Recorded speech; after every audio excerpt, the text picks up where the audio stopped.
Kan Imamat 11 ayat 7 melarang makan daging babi. Imamat 11 ayat 7, babi itu haram.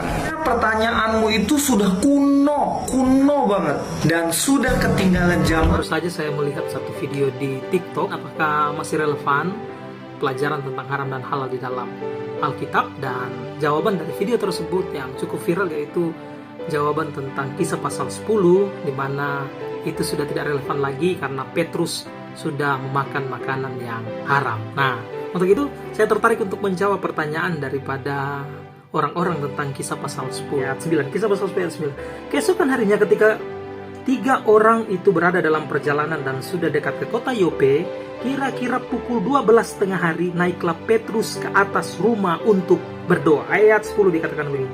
Ia merasa lapar dan ingin makan.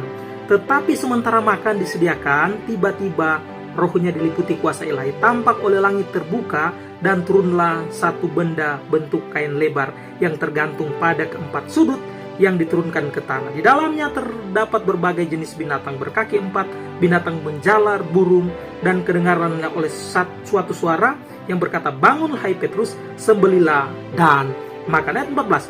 Tetapi Petrus menjawab, "Tidak Tuhan, tidak, sebab aku belum pernah makan sesuatu yang haram dan yang tidak tahir." Nah, Anda perhatikan di sini, sahabat TikTok, bahwa ada 3 kali penglihatan itu turun kepada Petrus dan berkata, "Petrus, sembelilah dan makan." Nah, menjadi pertanyaan, apakah Petrus makan? Tidak, Anda tidak akan dapati di sini. Karena bagi Petrus, dia tahu dari kecil ketika dia dididik bahwa itu adalah merupakan haram. Tapi sebenarnya ayat ini bukan berbicara tentang halal dan haram. Apa yang menjadi jawabannya? Mari kita lihat ayat 34. Ayat 34 dikatakan begini.